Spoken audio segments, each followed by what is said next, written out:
let's talk in more detail about the trumpet.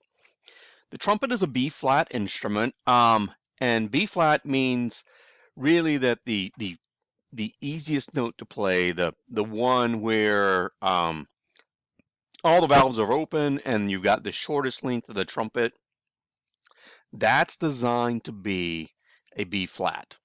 Now, B flat, by B flat, I mean you go back to your reference table. B flat 3 is right there, 233 hertz, right? So it's designed so that the note it produces with all the valves open without overblowing is the B flat 3. Now, this is actually not the fundamental harmonic. There is one down below this, but it's really hard in tubular instruments, in conical instruments like the trumpet, unlike tubular instruments, it's really hard to excite that first resonance. All right, very difficult to make that happen. Much easier to excite the second resonance. And so this C4 is the second resonance. The other notes that come at this same fingering, C4, G4, C5, E5, G5, B flat 5, and C6, you can notice they're getting really close together here. Those all have the same fingering, and some of you are probably going, wait, I wasn't taught that, and we'll talk about that in a minute. You weren't taught that the B flat up here was open. So those are all the resonances that are open on the trumpet. And the reason we have C4 on the trumpet, even though that's a B flat, is that if you look at the tuba, the fingering that's all open on the tuba, the fundamental there, is not the B flat. It's a different note, but we also call that note on the tuba C4 so that the fingerings are the same with respect to the sheet music. So if you switch over to tuba versus trumpet, you have no issue with the fingering. You move back and forth and around, and what we adjust is not your fingering. What we adjust is the sheet music. All right, so this is a conical instrument. All of this combined so that instead of it behaving like a quarter wave instrument, it's behaving like a half wave instrument, all right? And again, as I mentioned, C4 is actually the second resonance. So let's look at all these notes. Here are the notes, C4, G4. This is two halves, right? It's a second resonance, so it's not one half, it's two halves, and then three halves, four halves, 5, 6, 7, and 8. This is the frequency you would get. So if two halves is that, then three halves is this, right? And so you just get there from here to there by multiplying by three halves, from here to there by multiplying by four halves, et cetera, et cetera. And so these are the frequencies you actually get out of the trumpet. Well, here are the frequencies you're aiming for.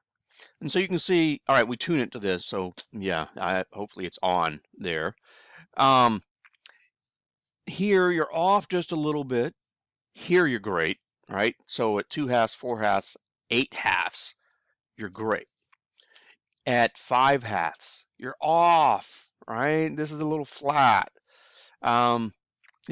At 6 halves, just a tiny touch sharp. And 7 halves, you're very flat. All right? And this is why you'll find on valved instruments that this resonance is very often there's an alternate fingering for it. In fact, the alternate fingering for this, I think, is the first valve closed, because that's actually closer to the note you're after than the valves all being open. And then C6, of course, again, is right back where you, that doesn't matter down there in the end. That was just my calculations. That you're right back to where you need to be. So you can see on the trumpet, and in fact on all valved brass instruments, you have this where you're not quite getting to the notes. And why? Well, because these are all linear expressions of that. But again, this is a power series in base 2. All right, so log 2, these are These are spaced out in that base 2 log space. They're spaced out. The notes are all spaced out there evenly, which is not quite the same as being spaced out this way in normal space. Um, then we come to the instruments that have all the keys. We'll just call them that. The clarinet, the flute, the saxophone. You know, clarinets are quarter wave instruments, flutes are half wave instruments, saxophones are half wave instruments because they've got the conical bell, right? But the acoustical length on these instruments you change differently. On the trumpet, you're doing it by pressing the valves and physically changing the length you're going through. On the trombone, you're moving the slide and physically changing the length you're going through. Well, you're not taking these, you've probably seen a slide whistle where you actually do it like a trombone, but you're not taking these, you're not changing their length by changing the length of the instrument. What you're doing on these is you're changing the acoustical length by here, and your C, you've got all the holes closed. And then as you go up the scale, you're opening more and more holes, which is doing what? It's shortening the instrument, right? From here on, it's open to atmosphere, and so your resonant length is just that. And then when you get up into to excite the next resonance up, all right, not excite the next resonance up, you're partially covering this hole. Why? Well, just having that little bit of opening destroys the fundamental, right?